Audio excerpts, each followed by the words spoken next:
감사합니다. 하나님의 말씀은 요한복음 1장 5절로 9절까지 말씀, 5절 말씀을 읽겠습니다. 빛이 어둠에 비치되 어둠이 깨닫지 못하더라.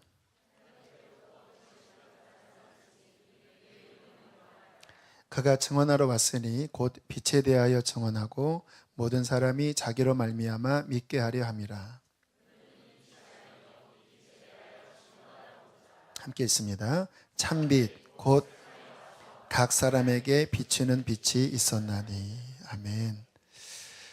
오늘 성경에서 예수님을 빛이라 라고 표현을 하고 있습니다. 요한복음에 특별히 많이 나와요. 제가 세보니까 한 13번 정도 나오는 것 같아요.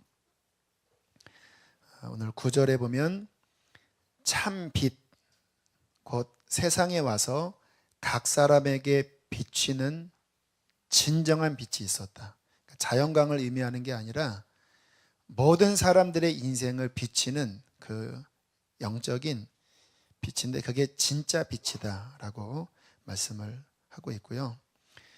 요한복음 8장 12절에 보면 나는 세상의 빛이니 빛이 있을 동안에 빛을 믿어라.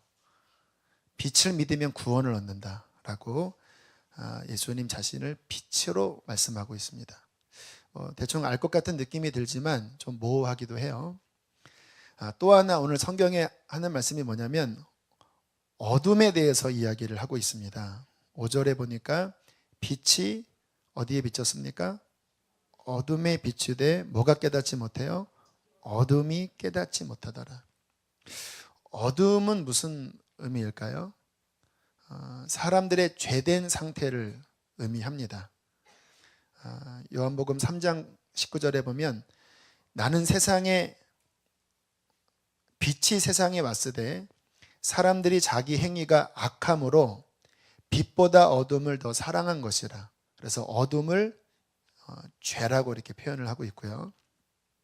요한복음 8장 12절 나는 세상의 빛이니 나를 따르는 자는 어둠에 다니지 아니하고 죄된 어둠의 생활에 다니지 아니하고 생명의 빛을 얻으리라.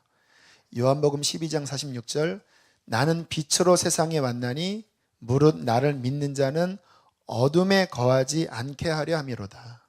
어둠이 죄라고 인간들의 죄된 상태라고 이야기를 하고 있습니다. 그런데 죄에 빠져서 어둠 가운데 갈 바를 알지 못하는 인생에게 예수님이 빛으로 오셔서 그 어둠에서 나와 빛된 삶으로 나오도록 그 예수님이 빛으로 오셨다고 말씀을 하고 있는 것입니다. 자, 오늘은 이 부분에 대해서 빛과 어둠에 관한 부분에 대해서 좀 자세히 말씀을 살펴보려고 합니다. 자, 먼저 어둠에 대해서 좀 정리를 해보면요. 좀 전에 드린 말씀처럼 어둠은 죄입니다. 죄 가운데 거하는 것이 성경에서 어둠 가운데 거한다고 말씀하세요. 로마서 13장에 밤이 깊고 낮이 가까웠으니 그러므로 우리가 어둠의 일을 벗자라고 하면서 뭐라고 표현하냐면 방탕하거나 술 취하지 말며 음란하거나 호색하지 말며 다투거나 시기하지 말고. 음란이 어둠의 일입니다. 정욕에 빠지는 것이 어둠의 일입니다. 누군가에 대한 시기와 미움을 품고 사는 것이 어둠 속에 빠져 사는 삶이라고 이야기하는 거예요. 어둠에 빠져 산다고 하는 건 하나님으로부터 떠난 상태를 이야기하는 거죠. 제가 알고 있는 어떤 분이 세상에서 아주 죄악에 깊이 뒹굴던 분이 주님께로 돌아온 분이 계셔요. 술에, 음주, 가무에, 또 마약에 아주 그냥 세상의 밑바닥을 헤맸던 분인데 예수님을 구주로 영접하고 이분의 삶이 정말 바뀌었습니다. 막 영접할 때 속에 있는 악한 영이 막 나가는 그러한 신기한 일도 벌어졌던 형제입니다. 너무 기뻐했습니다. 제가 그래서 이 형제를 데리고 어떤 대학교 집회에 가서 간증으로도 세웠습니다. 왜? 너무 이렇게 변화된 삶이 분명했기 때문에. 그런데 나중에 이야기하기를 그렇게 빛된 예수님 앞에 나와서 살고 있는데 어느 순간 다시 옛날의 그 죄된 삶이 막 그리워지더래요. 이게 요요 현상입니다. 죄 회개하고 나왔는데요, 다시 그때로 돌아가고자 하는 막 요요 현상이 일어나요.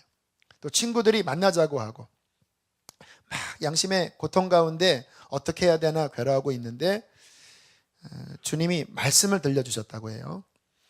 나는 세상의 빛이니 나를 따르는 자는 어둠에 다니지 아니하고 생명의 빛을 얻으리라.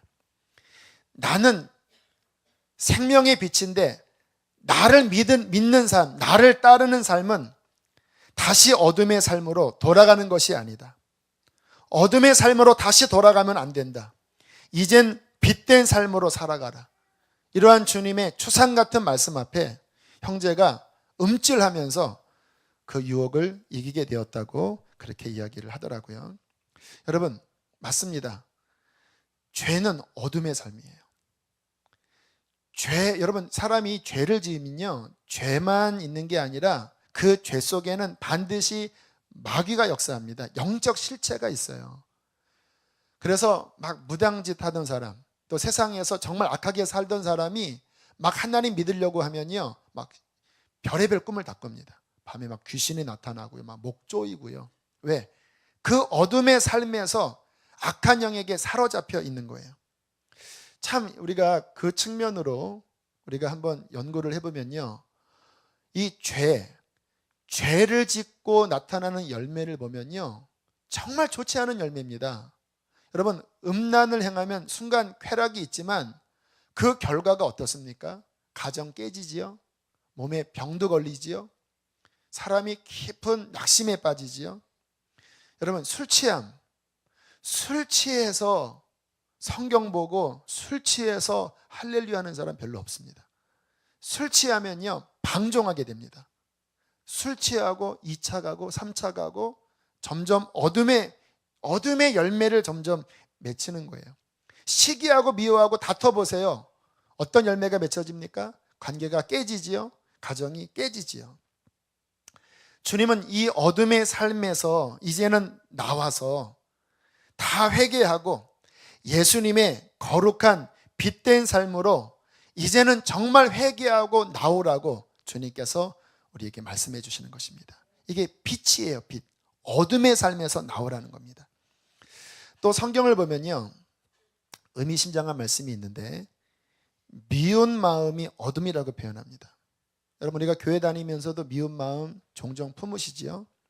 요한일서 2장 10절 11절, 그의 형제를 사랑하는 자는 빛 가운데 거하여 자기 속에 거리낌이 없으나 그의 형제를 미워하는 자는 어둠에 있고 또 어둠에 행하며 갈 곳을 알지 못하나니 이는 그 어둠이 그의 눈을 멀게 하였습니다. 여러분, 심각하게 말씀하고 있습니다. 성도라고 하는 사람이 형제를, 자매를, 가족을 마음속에 미워하는 마음을 품고 있으면 그는 어둠에 거하고 있다. 그의 눈이 멀었다. 여러분, 심각하게 이야기해요. 크리스찬에게 있어서 미운 마음은요, 공존해서는 안 될 마음입니다. 주의 가르친 기도에 우리가 우리에게 죄 지은 자를 사하여 준 것 같이 우리의 죄를 사해달라고 하잖아요. 해가 지도록 분을 품지 말라고 그러잖아요. 왜? 미운 마음을 품는 순간 영적으로 까막눈이 된다라는 거예요. 어둠에 거하고 갈 바를 알지 못하고 영적으로 심각한 문제 속에 들어가겠다고 말씀을 하고 있습니다. 여러분, 믿는 자는 반드시 미움을 극복하셔야 합니다. 우리 안에 거하신 예수 그리스도로 말미암아 미움을 회개하고 용서할 줄 알아야 합니다. 요한일서에 그의 형제를 사랑하는 자는 빛 가운데 거한다고 말씀하신 걸 보니까 사랑이 빛이에요. 사랑 가운데 거하면 빛 가운데 거하는 거고 미움 가운데 거하면 어둠 가운데 거하는 거예요. 진정한 신앙은 뭐냐면 사랑하는 삶으로서 돌이키고 회개할 때 우리는 빛 가운데로 들어가게 된다는 것입니다. 여러분, 오늘 말씀이 조금 난해한 것 같지만 자신에게 한번 질문해 보세요. 여러분은 빛 가운데 계십니까? 어둠 가운데 계십니까? 아니면 이게 섞여 있습니까? 내 삶이 여전히 죄에 묶여 있습니까? 내 마음 안에 풀지 못하는 깊은 미움 가운데 사로잡혀 있습니까? 그러면 어둠 가운데 있는 것입니다. 그 어둠 가운데서 나와 빛 대신 예수 그리스도 앞으로 나아가게 되기를 축복합니다. 자, 두 번째, 어둠의 또 하나의 의미는 뭐냐면요, 보지 못한다라는 거예요. 그래서 어둠은 깨닫지 못합니다. 여러분, 여기 지금 캄캄해 보세요. 그러면 옆에 누구 있는지도 모르고요, 성경이 있어도 이해도 안 되고요, 여러분 나갈 때 막 넘어지고 대혼란이 일어납니다. 뭐 불 꺼질 것도 없이 눈만 감으면요, 빛은 차단됩니다. 제가 선화목적교회 있을 때 제주도에 이제 장로님들 또 몇몇 교역자와 함께 수련회를 갔던 적이 있습니다. 그때 제주 올레길에서 그 장림 체험을 하는 프로그램이 있었습니다. 그래서 눈을 감고 올레길을 걸을 때 옆에서 이제 장로님이 말로써 목사님 그 앞에 뭐 있습니다, 이제 안내를 해주면 이렇게 걸어가는 그런 프로그램이에요. 와, 정말요, 옆에서 이야기를 해줘도 너무 불안한 거예요. 돌이 있지 않을까, 이게 막 걸어가면 말이 들리지 않으면 뭐 잘못된 곳으로만 갈 것 같아요. 막 떨어지면 어떡하지 하다가 또 실로 이렇게 뜨고 다시 막 보고 너무 답답한 거예요. 다른 목사님 이야기를 그렇게 이야기하시더라고요. 본인도 눈 감고 막 가고 있는데 저 앞에서 어떤 사람이 막 큰 소리로 안녕하십니까 회장님 그러시더래요. 그 누군가 저 아세요? 물어봤더니 장님 옆에 회장님이시죠? TV에서 봤습니다. 그래서 눈을 번쩍 뜨고 네 그랬더니 상대방이 당황해서 죄송하다고 하고 갔다고 하더라고요. 아마 비슷했나 봐요, TV에 나온 모습이. 여러분, 오해가 일어납니다. 앞이 안 보이면 장님 옆에 회장으로 오해받고, 이게 오리무중이에요, 오리무중. 여러분, 신앙적으로도요, 빛이 없다면 어떤 일이 벌어지는지 아세요? 내 신앙생활에 빛이 없다면요, 하나님에 대해서 아무리 들어도 오리무중입니다. 여러분, 하나님 계신 거 확신이 되시나요? 확신이 되시는 분도 계시지만 간혹 어떤 분들은 봤어야지요. 예수님이 십자가 나를 위해 죽으신 거 정말 여러분들 그게 확신이 되시나요? 2000년 전에 유대 땅에서 33살에 죽었다고 하는 그분이 어떻게 내 구원자가 됩니까? 천국이 정말 있나요? 가봤습니까? 지옥 있나요? 그거 겁주는 거 아닙니까? 교회에서? 이게 말로 듣는 것 가지고는요, 여러분, 우리 신앙생활이 이게 확신으로 못 들어가요. 저는 그런 측면에서 우리 자녀들을 바라볼 때, 뭐 지금 아직 순진하니까 부모가 말하는 그 믿음을 아이들이 따라가요. 뭐 기도할 때 보면 막 열심히 하려고 애를 써요. 하지만 저는 뭐를 보냐면요, 그 믿음은 중학교 가고 고등학교 가고 대학교 가면 그 믿음은 꺾입니다. 왜냐면 이제 머리 커지지요, 자기 자아가 이제 점점 강해지지요, 교회에서만 또 부모에게만 듣는 말이 아니라 학교에서 진화론 배우지요, 이 세상 재밌지요, 세상은 무신론이죠. 근데 그 속에서 도전이 오는 거예요. 정말 너의 하나님이냐? 그때는요, 부모에게 들었던 지식의 하나님은 깨집니다.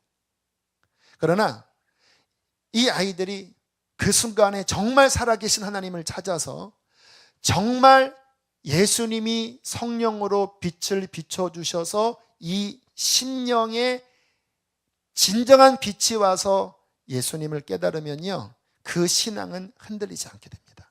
왜냐하면 그냥 눈을 감고 귀로만 들었던 하나님이 아니라 내가 만난 하나님이기 때문에 그래요.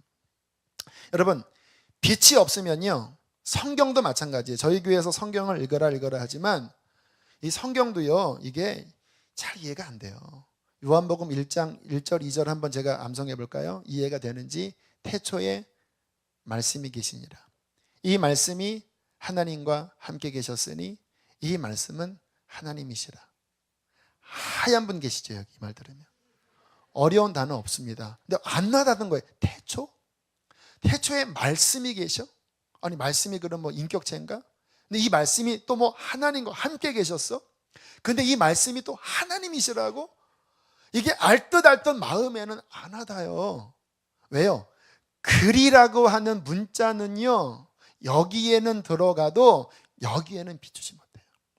여기에 비추는요, 예수 그리스도께서 성령으로 비추실 때 여기에 들어왔던 말씀이 우리의 심령에 살아있는 생명 진짜로 오는 거예요. 이게 비유를 들면 이런 겁니다.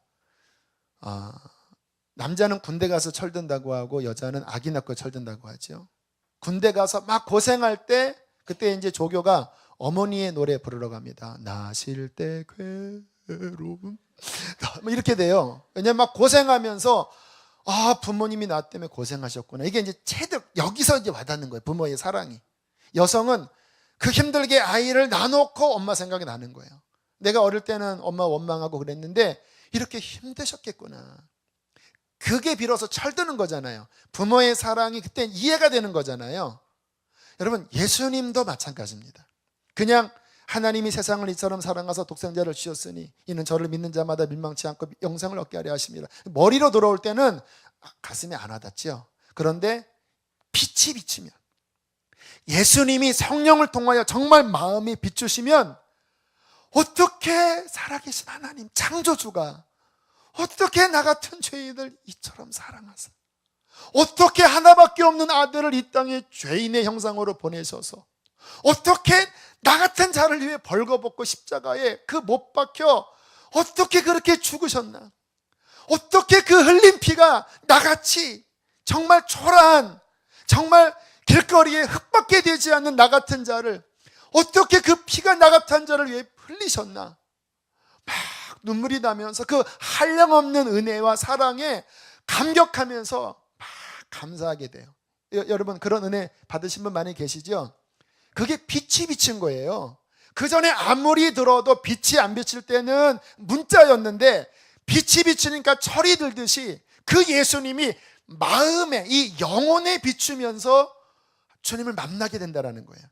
저 같은 경우 예수님이 빛이 오셨을 때, 그때 부흥강사 목사님이 막 십자가 설교했을 때 말이 아니라 제 영혼에 나를 위한 십자가가 비치는데 막 견딜 수 없이 회개가 터지고 막 내가 주님을 향하여 막 울부짖더라고요. 그 어린 학생이. 왜요? 여기서 비춰주는데 여러분 어떻게 감격을 안 해요? 여러분이 막 죽어가는데 누구 친척이 여러분을 위해서 간을 준 다음에 죽었다고 하면 얼마나 감동이 되겠습니까? 진짜면. 그런데 하나님의 아들이 나 때문에 지금 저렇게 고통당하시는 게 여기에 비춰지는데 어느 강심장이 마음이 안 녹아집니까? 어떠한 돌 같은 사람이 울지 않겠습니까? 여러분, 교회 다니면서 왜 저 사람 우나 하면요, 빛이 비춰져서 그런 거예요. 왜 나는 왜 무감각한가? 이게 머리로만, 글자로만 와닿는 거지 정말 그 생명이 빛이 내 마음에 비추기에는 뭔가 가로막혀 있으니까 머리로는 알아도 마음으로는 잘 깨달아지지 않는 거예요. 많은 신앙인들이 이 빛이 옴으로써 종교적인 신앙에서 진정 하나님을 만난 생명의 신앙으로 바뀌게 됩니다. 여러분, 이 신앙이 꼭 있게 되기를 축복합니다. 그렇다고 특별한 과격한 체험만이 빛이 오는 거 아니에요. 제가 이렇게 이런 부분을 이렇게 가만히 조사를 해보면요, 오히려 이런 급진적인 격한 변화는요 오히려 퍼센테이지가 더 적고요, 많은 경우는요 어느 날 예배를 드리는데 갑자기 내 마음이 변화가 일어나고, 오늘 간증하셨던 것처럼 내가 뭔지 모르지만 주님께 헌신하고 싶어지고, 그리고 예수님 하면 눈물이 나고, 그러면서 나도 모르게 점점 내 마음에 어느 순간에 확신 있게 주님을 믿게 될 때 그 빛이 점진적으로 비춰진 것입니다. 과격하게 비치건 점진적으로 비치건 중요한 것은 우리의 영혼에 빛이 비춰져야 합니다. 그 빛이 비춰질 때 하나님은 종교가 아니라 살아계신 하나님이 됩니다. 그 하나님의 음성은 종교 경전 안에 담겨있는 말씀이 아니라 날마다 지금 나에게 말씀하시는 생명의 말씀이 되는 거예요. 그분과 교제가 일어나고 그분을 사랑하게 되고 나를 헌신하여 드리게 되고 하나님의 말씀이 깨달아지고 변화가 일어나는 거예요. 여러분, 오늘은 우리가 이 측면으로 나 자신의 신앙을 한번 점검해 봤으면 좋겠어요. 나는 지금 이 빛이 내 안에 확 임해서 정말 살아계신 하나님과 동행하는 진정한 신앙생활을 하고 있습니까? 이 부분을 꼭 점검해서 우리 안에 확실한 답이 있게 되기를 바랍니다. 여러분, 많은 경우는요, 본인이 어둠 가운데 있으면서 특별히 교회를 다니기 때문에 나는 빛 가운데 있을 거야 라고 착각하는 분들이 의외로 많습니다. 여러분, 제일 위험한 게요, 다른 게 아니라 유사품이 제일 위험합니다. 아예 저 밖에서 사는 사람들은요, 괜찮아요. 그에게 복음의 빛이 비출 때 어차피 나는 지금 죄 가운데 살았기 때문에 죄인이구나 하고 돌아올 수 있어요. 근데 문제는 뭐냐면 교회 안에 유사신앙, 모조품 신앙이죠. 진짜 생명의 하나님을 만난 건 아닌데 그냥 교회는 내가 다니면서 지식으로 하나님을 알고 있고 또 열심은 있어서 교회 봉사도 하고 그러니까 나는 지금 빛 가운데 있겠지. 하지만 가만히 자신의 삶을 들여다보면 은밀한 죄악 가운데 살고 있고 내가 주인이 되어 살고 있고 정말 하나님과의 생동감 있는 교제는 거의 있는지 없는지 모르겠고 여러분, 그것은요 아무리 내가 교회를 다녀도 어둠 가운데 있는 것입니다. 이게 본인이 몰라요. 빛이 와야 그때 하고 깨닫습니다. 성경에 많은 사람들, 바리새인들, 또 구약에 있는 많은 종교 지도자들이 하나님으로부터 추상 같은 책망을 받았습니다. 본인은 하나님 믿는 것 같은데 하나님은 막 책망을 했지요. 지금도 기억나는 한 이야기가 있는데 아주 유명한 사역자의 아버지가 서울의 그 동대문 그쪽에 있는 교회의 장로님이셨는데요. 은혜를 이제 그 따님이 은혜를 많이 받고 따님이 이제 유명한 사역자인데 은혜를 받고 아버지를 위해서 막 기도를 하는데 주님이 아버지에 대해서 이렇게 책망하는 말씀을 주시더래요. 그래서 너무 이상하게 생각이 들어서 하나님, 우리 아버지 교회 봉사 열심히 하는 분입니다. 그랬더니 주님이 하시는 음성이 그게 나를 위해 하는 거냐? 지를 위해 하는 거지. 주님은 동기를 보시거든요. 정말 그 안에 빛이 비친 사람은 하나님의 영광을 보고 먹든지 마시든지 하나님의 영광을 위하여 합니다. 누가 알아주지 않으면 어때요? 여러분, 교회 봉사하면서 알아주지 않아도 상관없으시죠? 왜요? 나는 알아줌을 받으려고 봉사한 게 아니라 하나님이 좋아서 봉사하는 거예요. 하나님의 영광을 위해서 섬기는 거예요.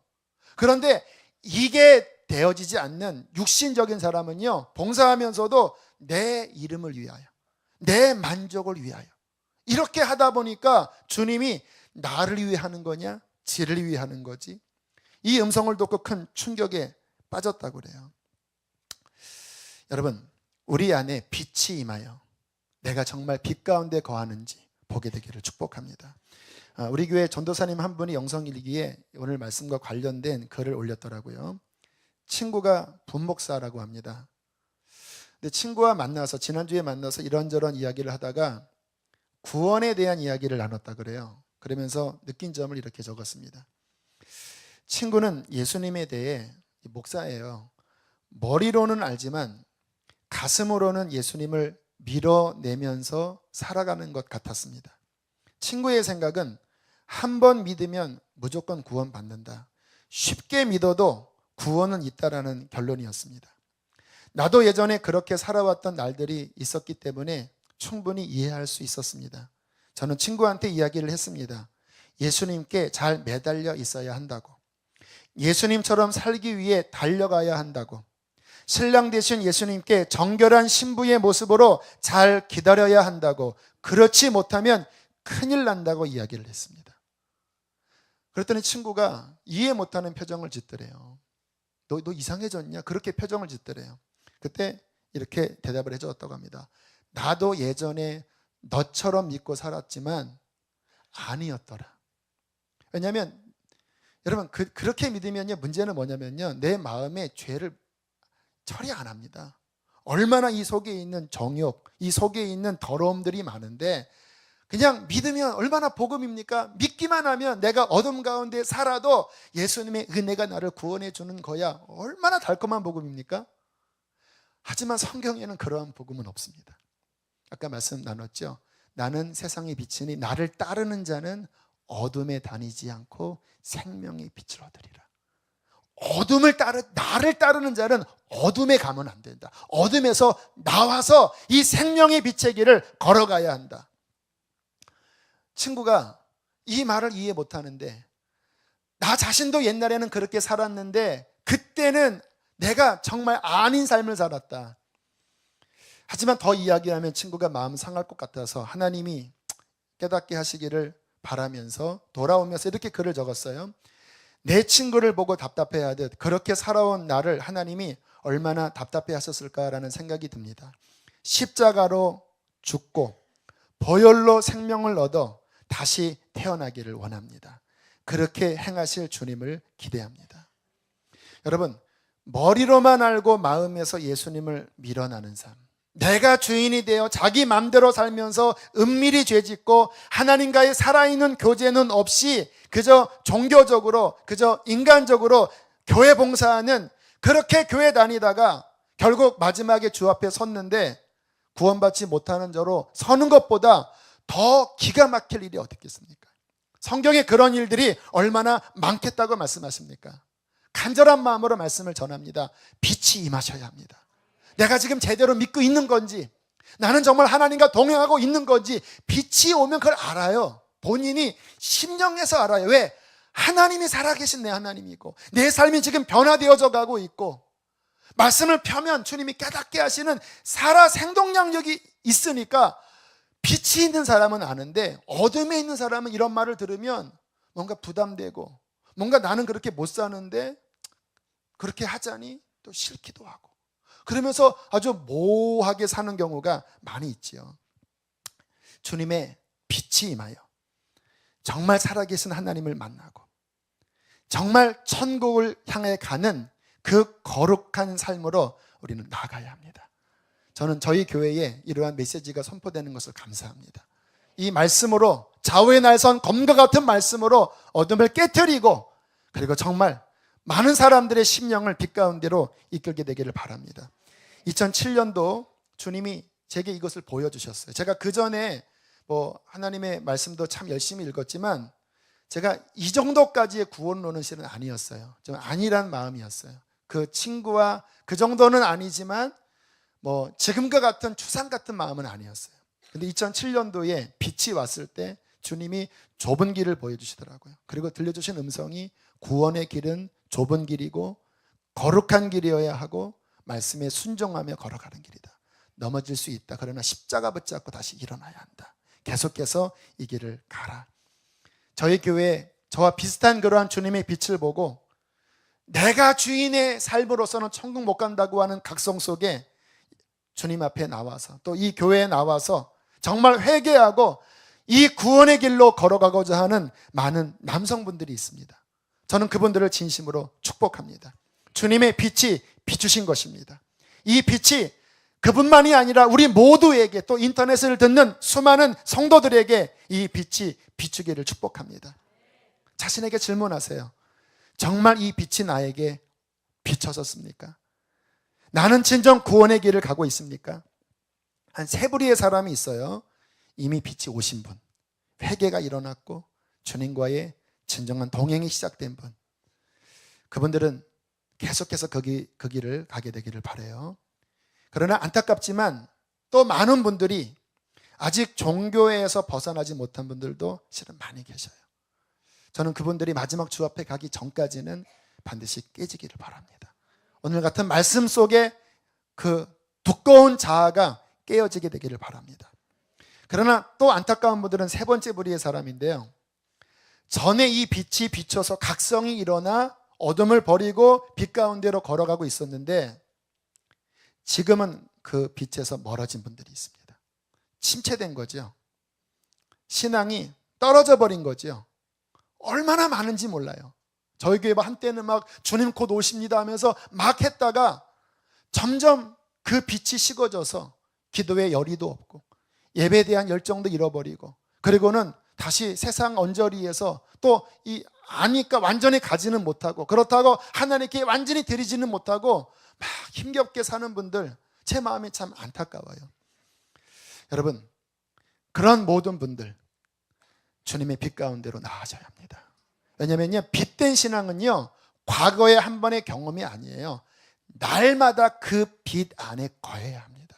날마다 회개하고 그 주님과의 동행하는 삶을 붙잡는 것이 살아있는 신앙 생활이라는 거예요.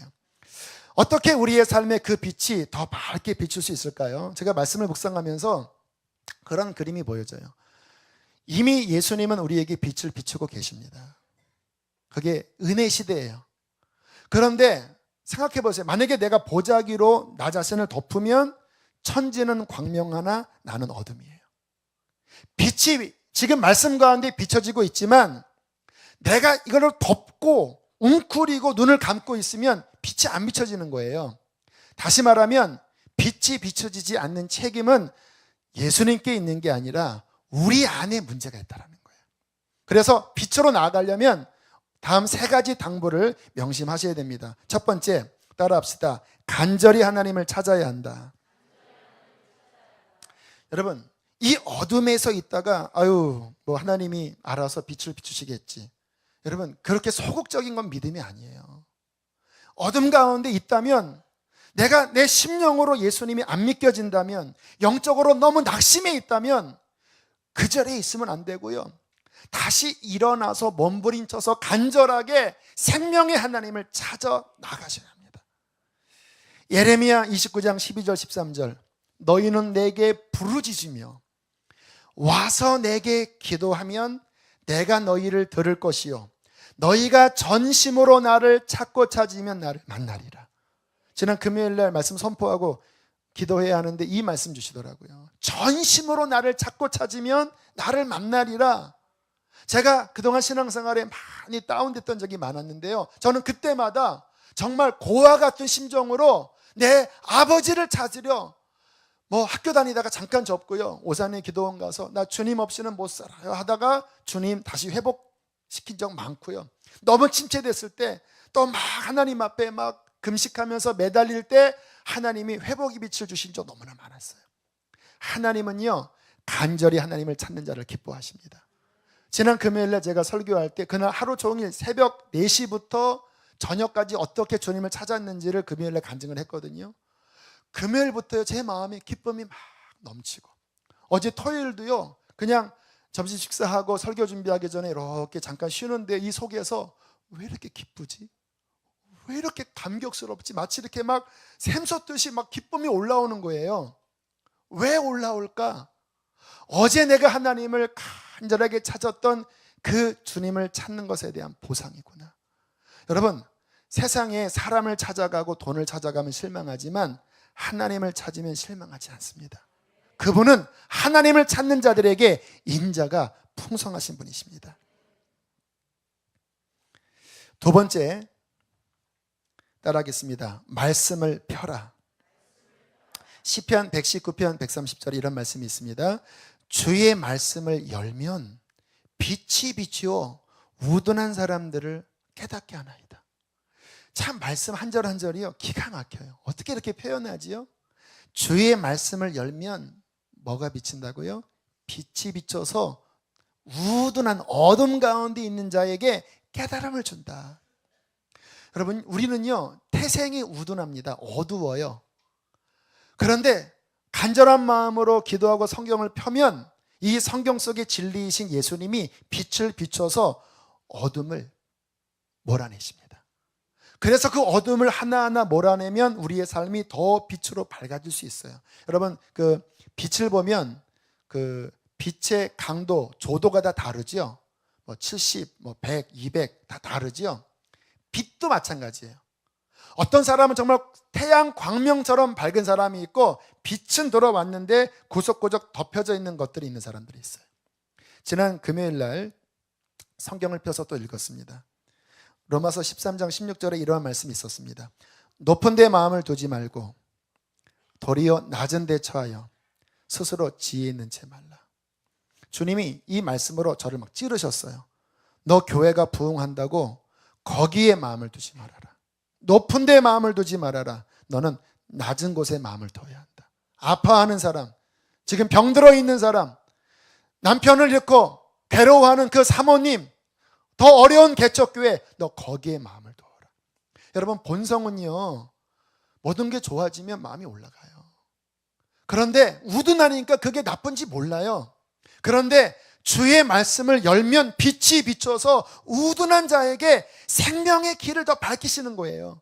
그러면 그 말씀 가지고 막 가슴을 찔러 회개했습니다. 하나님, 맞습니다. 제가 자꾸 높은 데를 생각합니다. 주님, 낮은 곳을 생각하게 도와주세요. 내 힘 갖고 되지 않습니다. 성령님, 도와주세요.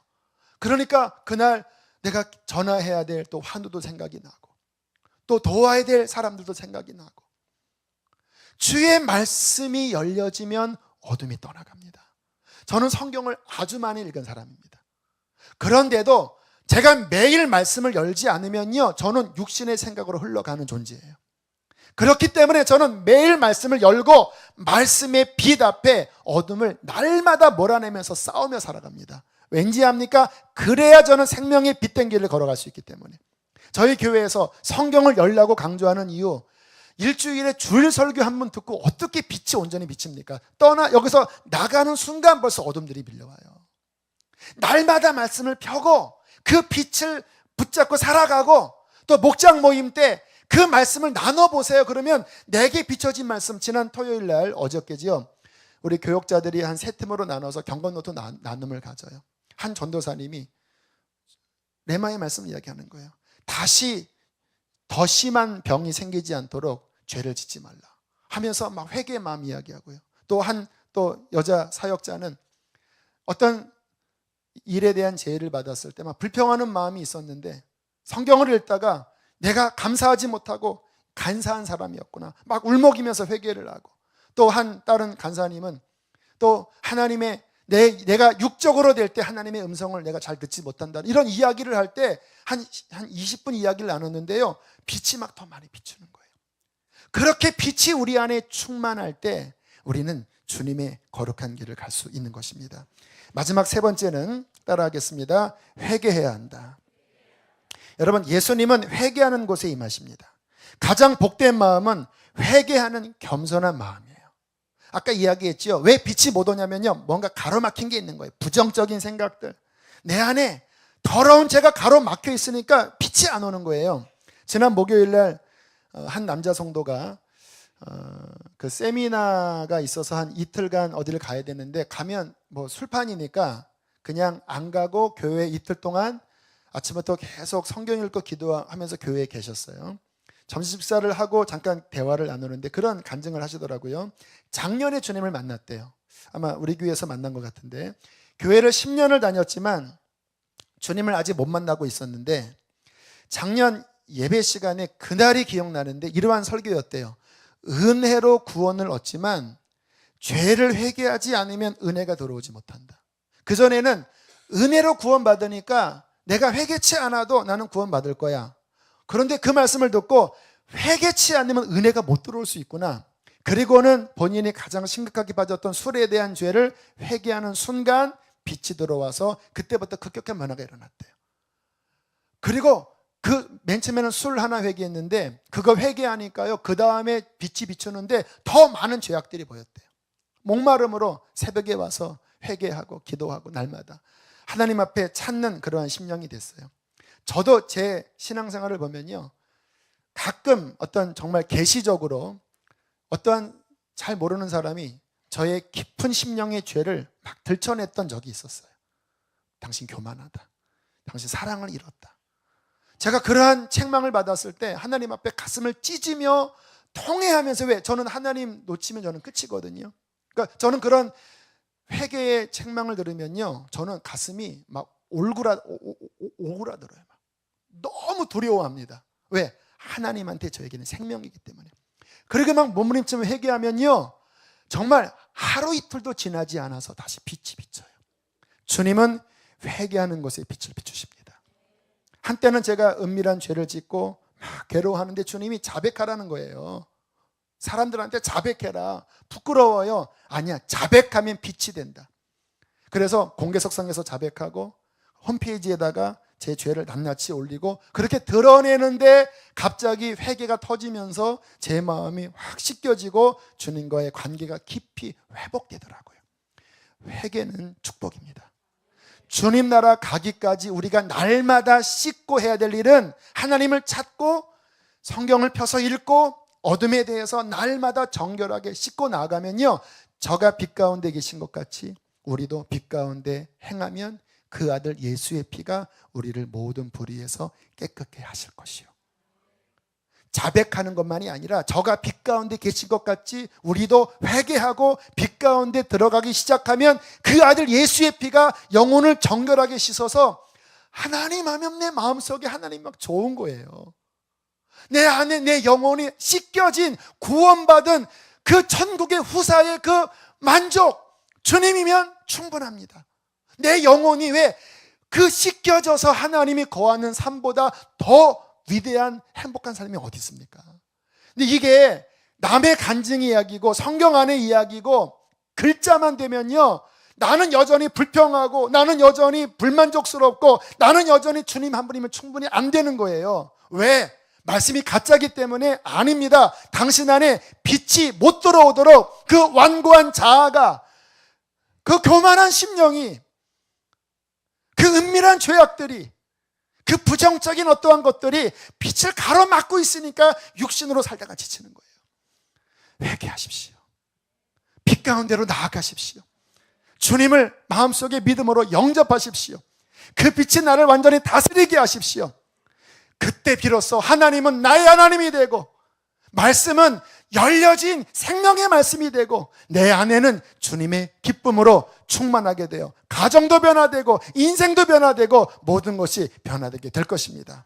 함께 이 시간 말씀 기억하면서 찬양하기를 원하는데요, 찬송가 428장 내 영혼에 햇빛 비추니, 우리 힘차게 이 찬양을 고백하고 어둠이 우리 안에 있다면 어둠을 깨트리고 우리 빛 가운데로 나아갑시다.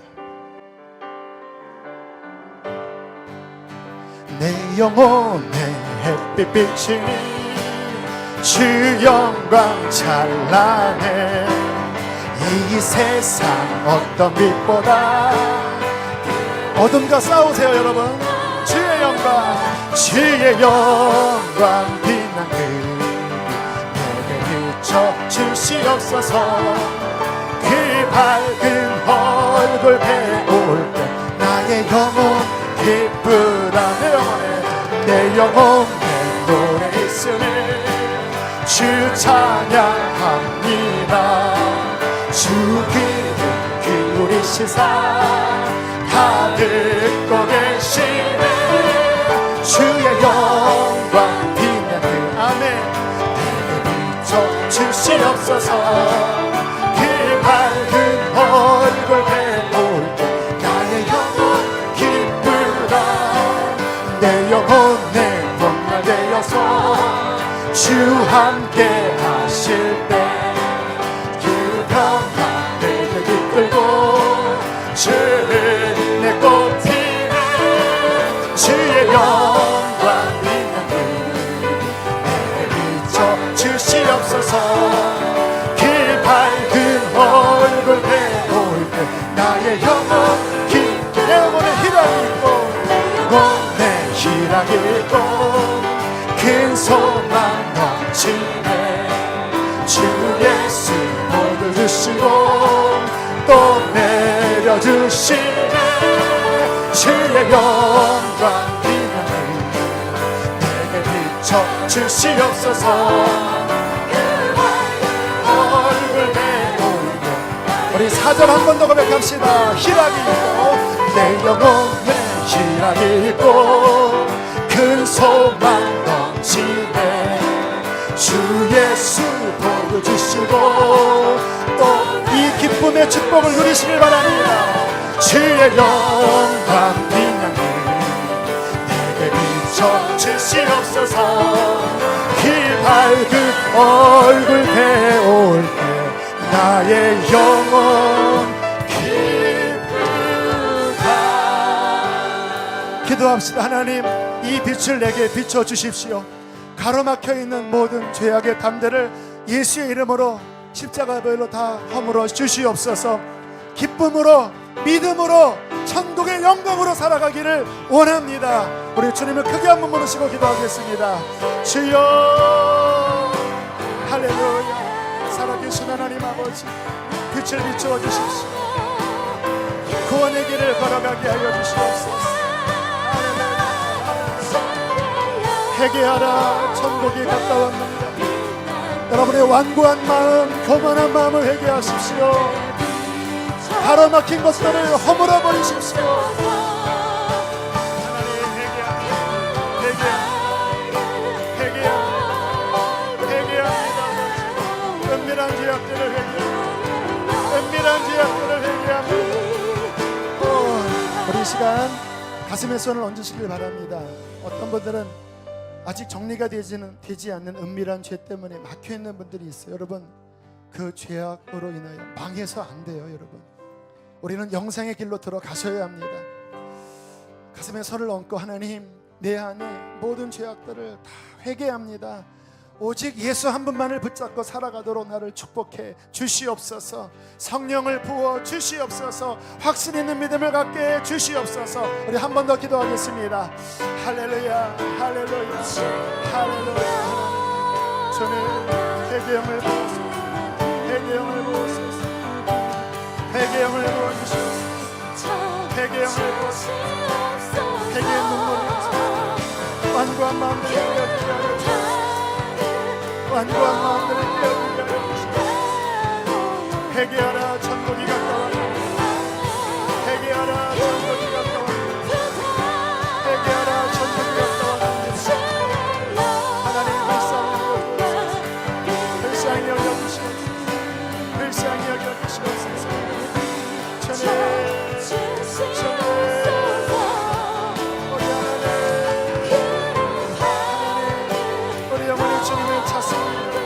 주님, 주님을 찾습니다. 하늘의 문을 활짝 열어주시옵소서. 하늘의 문을 활짝 열어주시옵소서. 하늘의 문을 활짝 열어주시옵소서.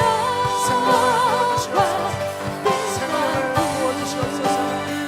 주님, 빛이 비치게 하소서.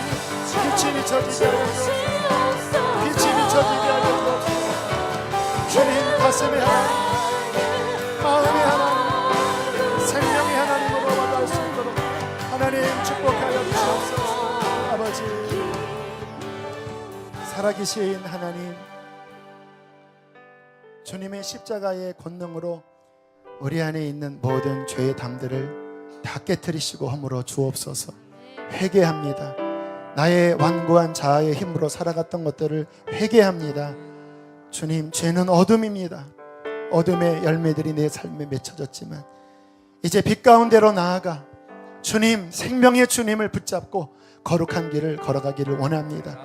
머리에서 머무는 하나님이 아닌 내 심장에서 살아계신 생명의 하나님으로 만나지게 해 주옵소서. 예전에는 주님과의 친밀함이 있다가 지금 떨어진 자들이 있다면 다시 회개하여 그 친밀함을 회복하도록 주님, 은혜를 베풀어 주시옵소서. 아버지, 이 교회 안에 주님의 말씀의 빛을 더 비춰주셔서 한 영혼도 잃어버려 지옥 가는 일이 없도록, 종교의 허울에 빠져서 속다가 망하는 일이 없도록 하나님의 좌우에 나선 검 같은 말씀으로, 또 생명을 주는 능력의 말씀으로 많은 영혼들을 살려 주시옵소서. 예물을 올려드립니다. 기쁘게 흠양하시고 우리의 재정의 모든 영역 우리가 염려하지 않고 담대한 믿음으로 하나님의 영광을 위하여 살게 해 주옵소서. 한 주를 주께 맡깁니다.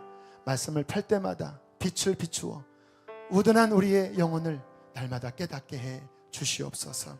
이제는 우리를 죄에서 건지신 예수 그리스도의 은혜와 하늘아버지의 그 크신 사랑하심과 성령의 감동 감화 또 빛을 비추심이 오늘 예배하고 돌아가는 모든 이들의 심령과 가정 속에 충만히 함께할 지어다.